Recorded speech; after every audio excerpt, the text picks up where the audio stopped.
welcome to the first edition of the WLTV for the 2018 school year. I'm Nick Herrera. And I'm Shoain Johnson. Happy National Kiss and Makeup Day, West Layton. Maybe today's the day that Kanye West and Taylor Swift finally buried a hatchet. Speaking of things that never seems to happen, this past Monday it seems that the entire country had an eclipse fever, and West Layton had a case of it as well. WLTV's Ani Herrera caught up with a physics teacher, Dr. Veltman, to learn more about what we saw or didn't see during the cosmic display. Hi, I'm Ani Herrera, and I'm here with Dr. Veltman, who's going to tell us more about the solar eclipse. So, Dr. Veltman, what is a solar eclipse? Solar eclipse happens when the moon is in between the Earth and the Sun, and we're lined up in the direct path between the two bodies, and it happens when it's a new moon. So if you go out tonight and look at the moon, you'll just see a tiny little sliver because it's not being illuminated from our side. Okay, and Dr. Veltman, how long did a solar eclipse last?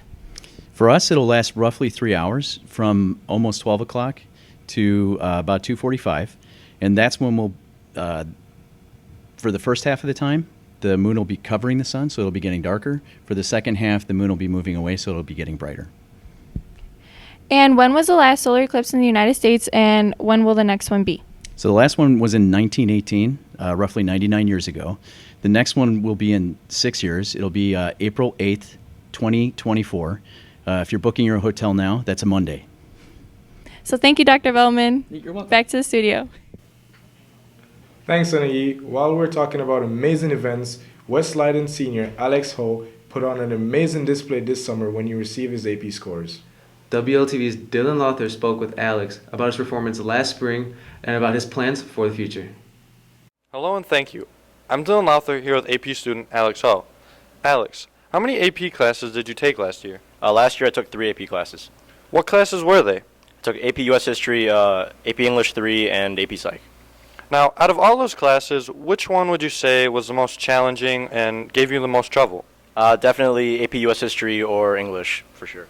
Well, how would you say did you manage your time, and how did you prepare not only for the test but the class? Me personally, I think I put in a little more effort than what was asked of me. Definitely, of course, see if they ask you to do like 6 pages of notes a night, or they ask you to write like an essay or something, you do the whole textbook, or you give them the whole senior thesis. You gotta make them a paper. They say jump, you say how high. Run, how fast. Put a little more work than what's expected of you, you'll be successful. Well, how did you score on the tests? I got 5s on all 3 of them. Well, now that you got all 5s, what would you say? Because you get college credit. Now, are you planning on any colleges for your future? I want to go to a four-year university. I'm not sure where that is yet and who's going to take me, but that's the plan. Well, thank you for your time, Alex, and that's all we have for you today. Back to the studio. Thanks, Dylan. Unless you're a freshman or a transfer student, you might have noticed some major changes going on West Layton.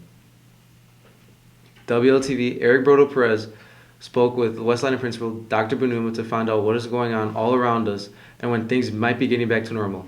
Here's a hint, it will be a while. Good morning, West Layton. I'm Eric Berto Perez, and I'm here with West Layton's principal, Dr. Banuma, who's here to update us on the West Layton construction. Well, Dr. Banuma, can you tell us, for the kids who don't know, what the construction is going to be? Sure. Good morning, everybody. This is a 2-year-long construction project that we're working on, and it goes in multiple phases. The phase that you see right now, we're building a new commons area that should be done by the time we go on winter break. Also, around that same time, we should expect to have a brand new media center that would be directly above the student commons area. Is there an estimate on how long this building will take and how much money has been put into it? Sure. The plan is to have a 2-year construction project. So besides the 2 areas that I just mentioned, we're also going to have a new Eagles wing. The dean's office and student services will be moving to an area closer to the cafeteria. We'll have that new media center that I explained, 8 classrooms, 4 of which will be done most likely by next week. And as you have may heard, there's been complaints about the traffic or about the lunchroom, how it's too cold, or just the lines being long and the food is different this year with the removal of microwaves. What do you guys think about that? Sure, and unfortunately, we were expecting that our lunch periods would be probably the most effective initially by the construction project. So, again, this is something that by end of November, beginning of December, we hope that we're done with that and be able to sort of go back to normal and have a beautiful space for you.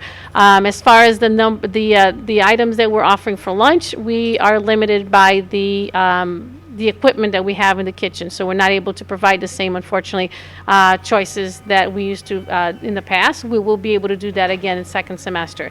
As far as the hallway congestion, it should be alleviated now that we'll be able to use the study hall back area to alleviate some of that traffic flow now that that area has been released for us.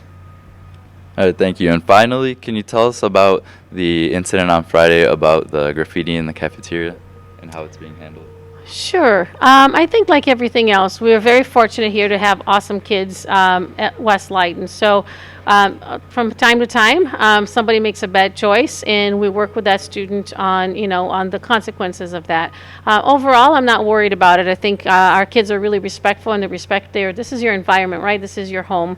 So just as you wouldn't destroy your home, I expect that we're going to have the same level of respect for our building. So we had a couple of incidents last week, but nothing that I'm overly concerned about. And I know that, I think overall we're just going to do what we normally do, which is take care of our space. All right, thank you. It was nice having you, Dr. Bonuma. Thank you. Back to the studio. Thanks, Roberto. It looks like all the dust may have been worth it. Speaking of the construction project, the new addition created some parking issues and traffic jams at the start of the new school year. Wolf Road started to look like the Eisenhower Expressway. WLTV's Lily Gaona braved the traffic jam and headed out to discover the best way to navigate your way around the building, because Google Maps isn't going to find you a way around this one. Hello, I'm here with Mr. Morris to talk about a few concerns that our students had last week due to some of the traffic with drop-offs and student drivers.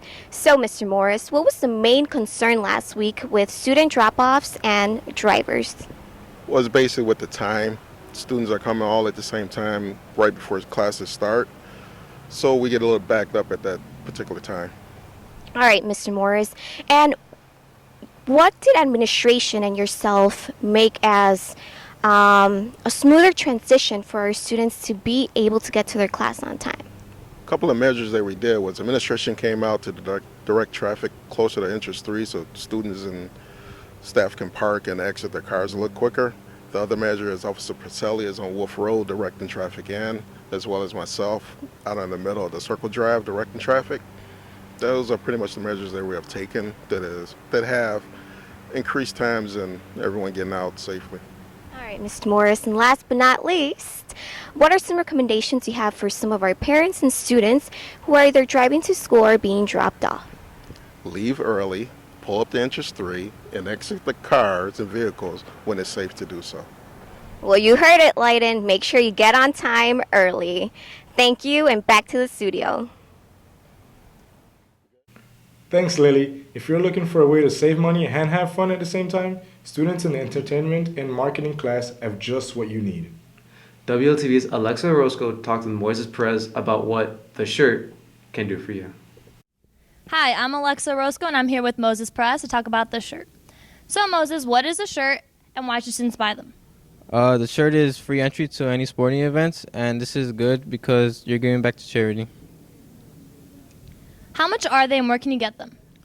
Each shirt is $12, and they're at any lunch period.